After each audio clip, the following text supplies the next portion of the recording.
Today's stories contain content that some viewers may find sensitive, and as always, viewer discretion is advised. And if you have a story you want to send my way, just go to astheravendreams.com and click the button to submit your story. And of course, thank you.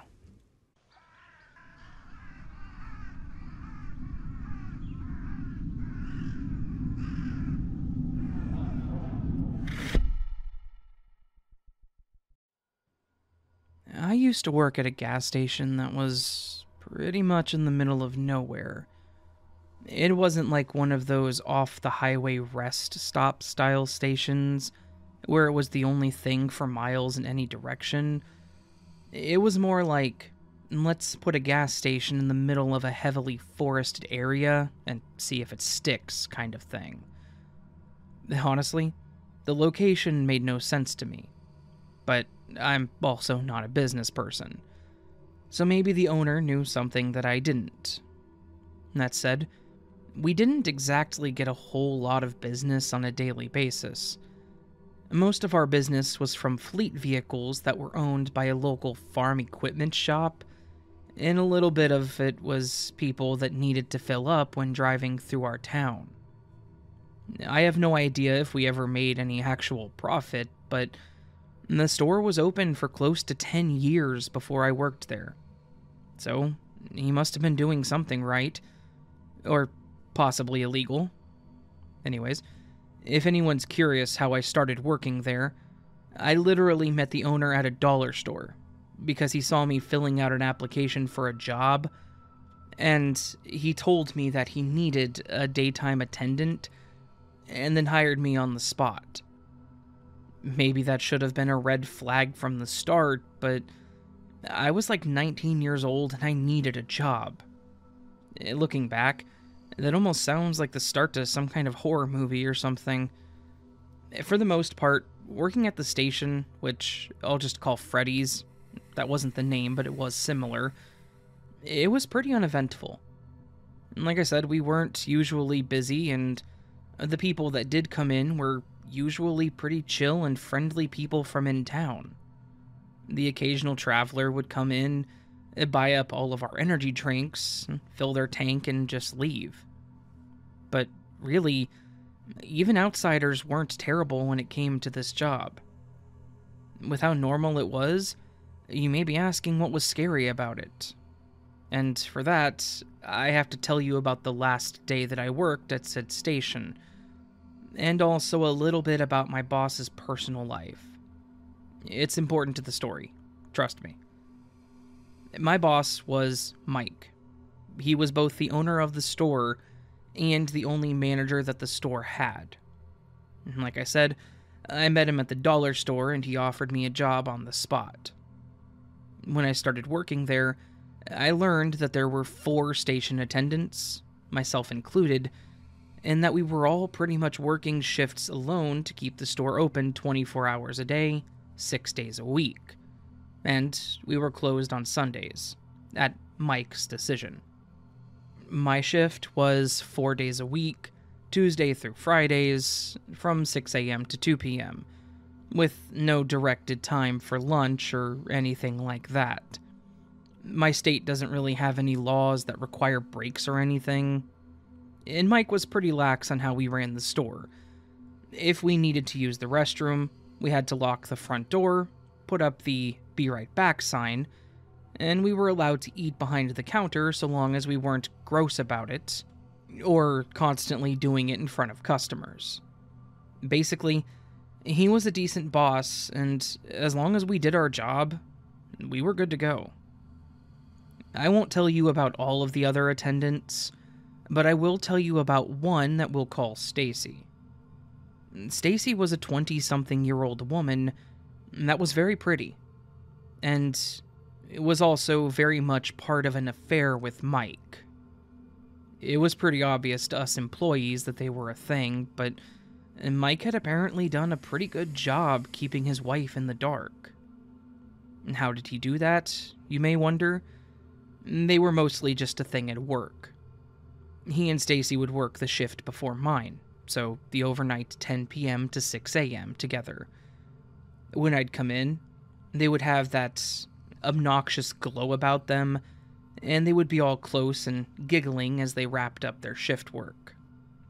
Maybe I'm just bitter, but it was kind of sickening. And it honestly bothered me that, one, they were having this affair in general, and two, they were probably enjoying themselves in the back office, since we rarely had anyone come in after 8 p.m. And that said, Mike signed my paychecks, so I just shrugged it off and let it go, figuring they would eventually get theirs. And they did. Sort of. One night, Mike had called and asked if I could cover his shift with Stacy.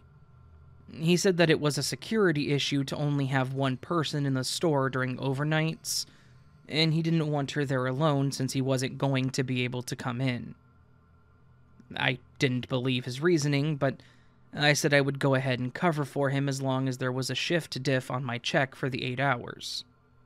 He agreed, said he'd work my shift that day and we would go back to normal afterwards. I showed up and clocked in, and immediately Stacy started chatting it up like we were best friends. For the record, I barely knew her, and I had never spoken to her off the clock, but I think being the only other female working the store, she felt like we needed to be best friends. About 3 or so hours into me stocking the shelves and her leaning against the wall and telling me about literally everything, she kind of just goes silent. I look over and notice that she's starting to cry. Over what? I had no idea. I'm not good with emotions, so I stopped and kind of just asked her what was wrong in the nicest way that I could. She then goes on to tell me that she's pregnant with Mike's kid. Literally. Just like that. She just dropped that in my lap. I just kind of stared at her for a moment, and then I asked her if Mike knew.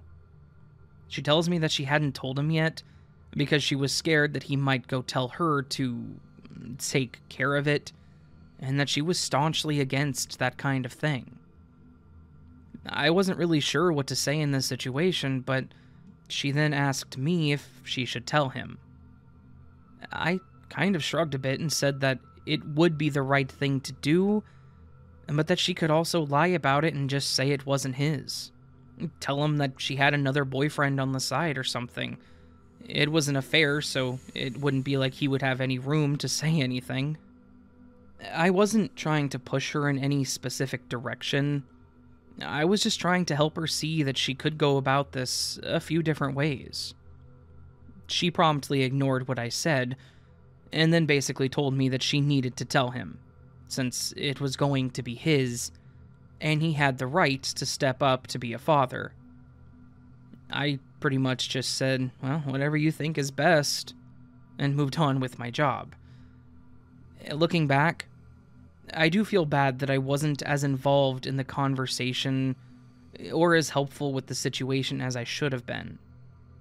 But I also know that I couldn't have done anything for her or what happened.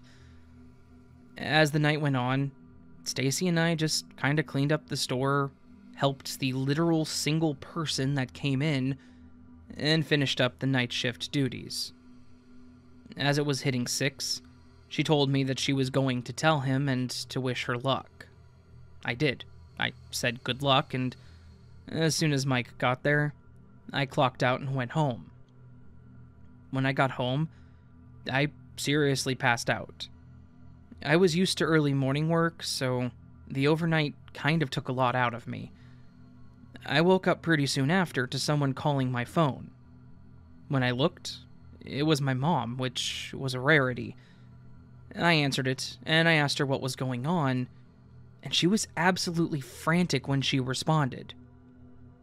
After calming her down, I asked what was wrong, and she told me that she had just driven by my work and saw that the building was on fire. It wasn't just on fire, though. It was apparently a massive blaze, because of course it would be. It was a gas station. She asked if I was there, and I mentioned that I had switched shifts with Mike, and that he was working the morning shift, which was much to her relief. After I got off the phone with her, I tried to call Mike, but he didn't answer. I called one of the other workers, and I asked if they had heard from Mike or heard any information about the building burning down, and he told me that he had seen something about the fire on the news. I turned on my TV, and I watched to see what they had said, and from the video they showed, it was a massive fire. Basically, the building was mostly gone. The trees near the building were all on fire, and they couldn't do a whole lot to get to it because of the danger of the fuel tanks. But they were doing their best to try to put it out. At first, I was a bit upset that I no longer had a job, but after a few hours of just watching the scene play out on my TV, it actually got worse. When they'd finally put out the fire, they found a body, where one of the bathrooms would have been. A body that would later be identified as Stacy's, which made me sick to my stomach. I'm sure you can all kind of see where this is going, and I was pretty much putting the pieces together at this point as well. It was fairly obvious to me that when Stacy told Mike she was pregnant, he took extreme measures to take care of it, as she had put it. I immediately called the police, and I told them about the conversation that Stacy and I had had the night before, and that she mentioned that Mike would probably be upset. They asked me to come down and fill out a full statement, and I did. This is sadly where the story actually ends. They never found Mike, at all. After he set fire to the store and murdered his pregnant girlfriend, he took off and was never seen in town by the police or his wife or anyone ever again. This was quite a few years ago at this point, and the case is still very open, but obviously unless he turns himself in, they're probably never going to find him out there, if he's not in Mexico at this point. I do feel awful that Stacy died because of this, and it's honestly kind of haunting that I was the last person to see her alive, other than the man that likely killed her. I really wish I would have been a bit more sociable with her, and if I had known that this was going to be the last conversation she had, I would have been much more insistent that she didn't tell Mike about her pregnancy.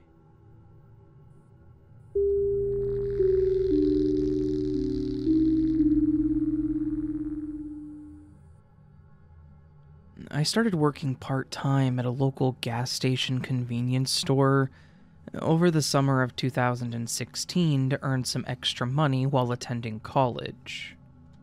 When I was hired, I was informed that female employees were never scheduled to work overnight shifts, for obvious safety reasons, which I was relieved to hear. I wasn't so much worried about my safety, but I was concerned about getting enough sleep before class. It wasn't long before I found myself dreading the days I had to work, though, as the job turned out to be much more difficult than I had anticipated. We were always short-staffed, which forced us to constantly multitask between running cash registers, preparing food, keeping an eye on the pumps, cleaning, stocking, etc. To make matters worse, the two women who managed the place were awful in every way, and I frequently found myself biting my tongue and talking myself out of quitting.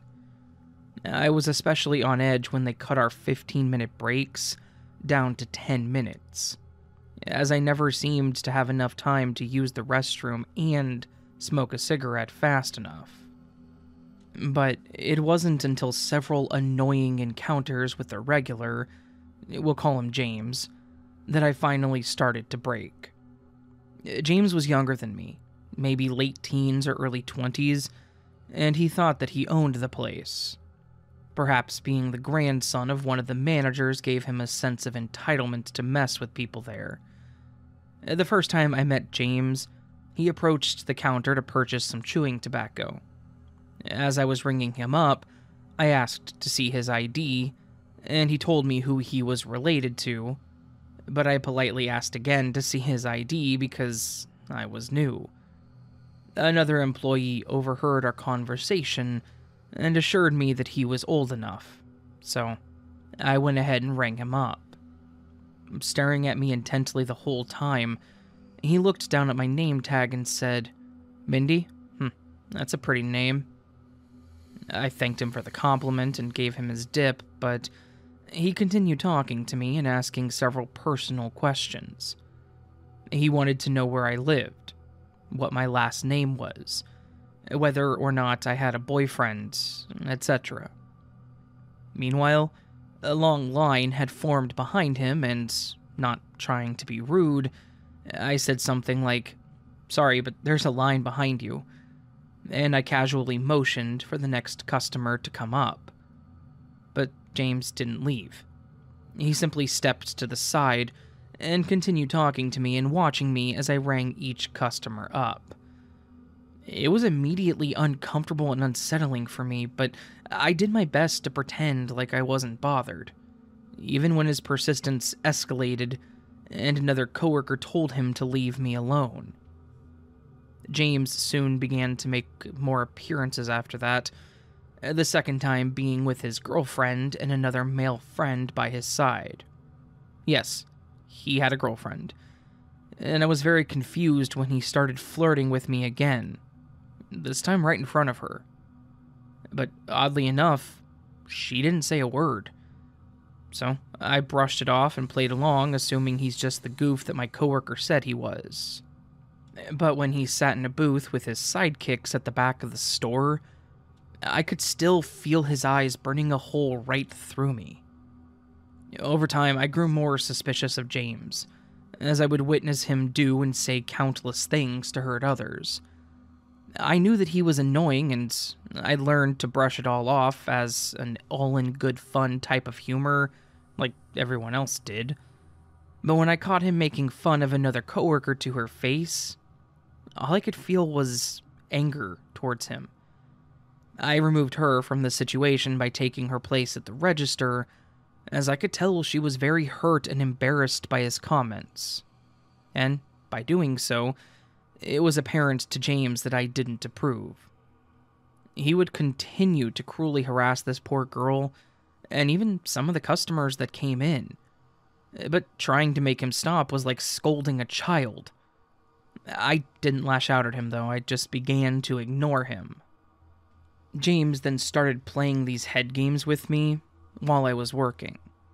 He would take soda and candy, and walk outside without paying for it, and then come back into the store and say that I forgot to ring it up, loud enough for everyone to hear. One night, he even filled up his gas tank and took off without paying for it, before returning to say that he had just forgotten to pay. He knew he would always get away with it, because Granny was the manager. By this time, it wouldn't have surprised me if he really was stealing gas and food from the store. There was something very dark and strange lurking behind his goofball facade, and I avoided him like the plague. Though it was nearly impossible to do at times. Then, one day, while I was working alone with another coworker, we were very busy with tasks as usual when, lo and behold, James walked in by himself. I muttered under my breath, "Pain in the ass," and I walked straight back into the freezer to do what I was working on earlier. And then he followed me, inside the freezer. I didn't know he was there until he walked right up behind me and asked why I didn't greet him anymore. Startled, I jumped and quickly turned around, grabbing my chest and asking him what the hell he was doing back there. He laughed, as I told him I was busy and reminded him that only employees could be back in this area. He ignored everything I said, and instead proceeded to ask me personal questions, just like he did the first day that I met him. "You never told me where you live," he said. "I'm curious about you. I just want to know. Tell me where you live." He was moving closer and closer toward me, literally backing me into the corner of the freezer. "Are you afraid of me, Mindy?" he asked. I tried to push past him, telling him to move, but he kept stepping in front of me to block my way out. "Not until you answer me," he said. I started calling out for my coworker, who showed up and gave him hell for being in the freezer. I was finally able to push past James, and I made my way to the front counter, where I looked at the clock and saw that it was time for me to go home. I gathered my things and punched out as quickly as I could, but James followed me out into the parking lot. I swiftly got into my car, but James had managed to grab the top of my door before I was able to shut it. "Come on, just let me see your ID," he persisted. I repeatedly told him no, before I found myself practically begging for him to let go of my door so I could go home. Then, he grinned at me and said, "Don't make me follow you, Mindy." Chills ran down my spine, and knowing how bold of a person he was, and considering the fact that he literally just cornered me in the freezer only minutes ago, I highly expected him to follow through. Threatened by visions of what my drive home might soon look like, I became angry. I looked at him dead on before shouting, "Let go of my freaking door and stay the hell away from me." I then grabbed the door handle and ripped the door shut as hard as I could. He tried yanking on the door handle from outside to open it, but luckily I locked the doors in time. He then continued to knock on my window, asking to see my ID, but I started my car and backed away from him. I turned the wheels and hightailed it out of there while he just stood and watched me speed off. I was never so glad to finally get away from him, but I was paranoid the whole way home, thinking that he could possibly catch up to me on the road, even though I never saw his vehicle behind me. I would end up quitting the job after this, and I didn't care that my hiring manager was pissed about it. I'd had enough of everything, and dealing with James was the last straw. I didn't bother explaining anything to my manager, because it was apparent to me that James was probably never held accountable for anything he ever did wrong in his life, and he likely never would be. I never saw him again after that, and I hope that I never do, either. James was a jerk, a clown, a joker, but he was also borderline psychotic.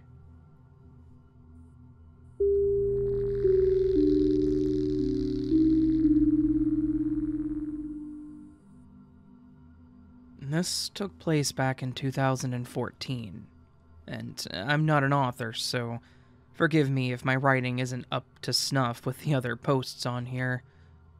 I was 17 years old, and I lived in a very small town in Massachusetts, and every night, I would take walks after sundown.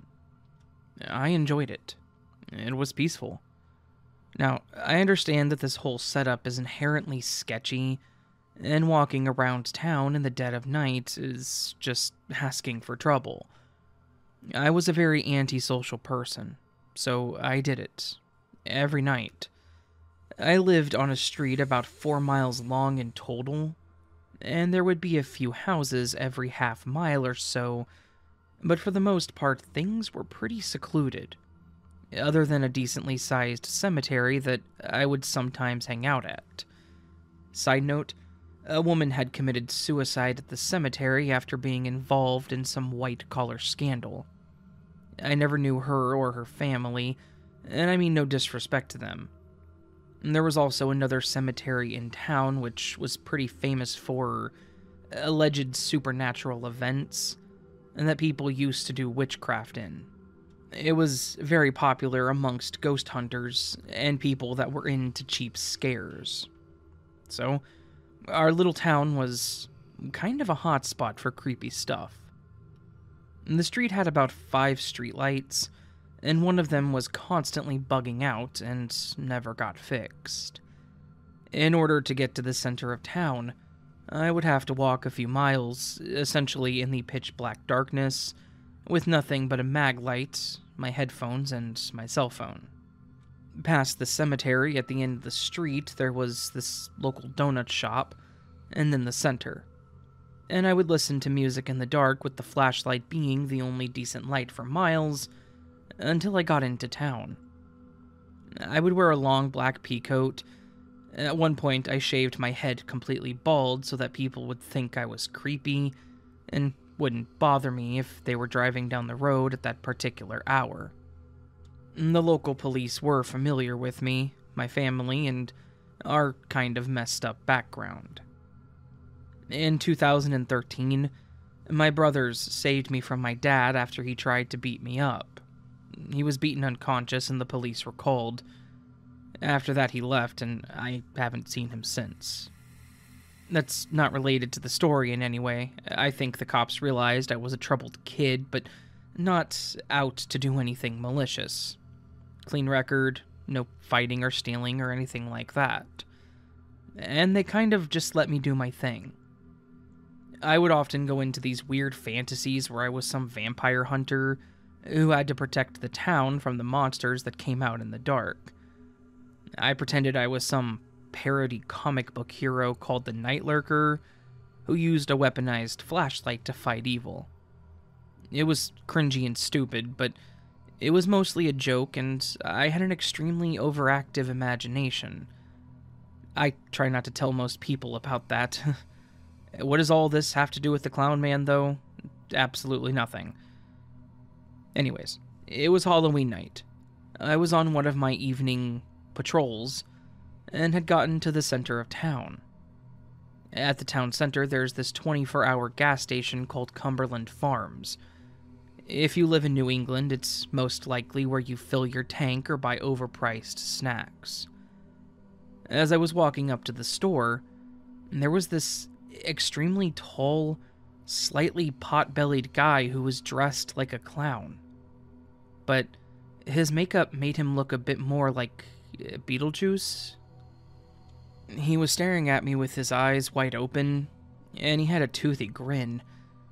I pretty much figured it was Halloween and it was just some guy trying to mess with me for fun, so I said, "Happy Halloween, man," and kind of blew right past him into the store. I bought myself a soda and some candy, and when I walked out the door, he wasn't there anymore. I continued my walk. I put my headphones on and just forgot about the guy. The whole town center is connected on Route 9 Main Street, and when I wanted to get around town, that was the road that I would walk on. So, as I continue on, I let go of every single bit of common sense that I had at the time. It blasted my music to the point where I couldn't hear anything else. Just started running on autopilot because I'd done this so many times. After walking a mile away from the gas station, there were no cars on the road, and I started to feel a bit uneasy. I looked back, and what do you know? This giant clown Beetlejuice-looking guy is about 5 feet behind me. Same expression on his face from before. Eyes wide, toothy grin. I also need to paint a picture of how tall this guy was. He must have been like 6'7", and was essentially towering over me. I'm 5'8". I kind of stop in my tracks, take my headphones off, and I look at him. He just passes right by me and says, "Happy Halloween," in some weird-ass, goofy clown voice, and then continues walking down the street in front of me. That's the last interaction that I have with him, but I keep my eyes on him as he continues walking. Last I saw him, he went into a subway parking lot and was peeking into the windows of people's cars. I get that the guy was clearly just trying to creep people out because it was Halloween night, and it's fun, but the dude waited for me to leave that store, out of sight, and then proceeded to follow me down the street when I wasn't paying attention, just to say Happy Halloween and then dip. And I still had the entire length of the street my house was on to walk in the pitch black. Needless to say, I turned my music volume down and was constantly looking behind me the whole way home. It was very creepy.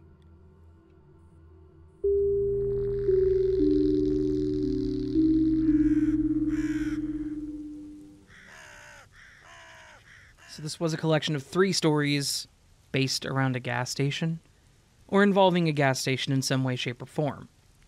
Every single one of these stories was pretty damn intense, I'm not gonna lie.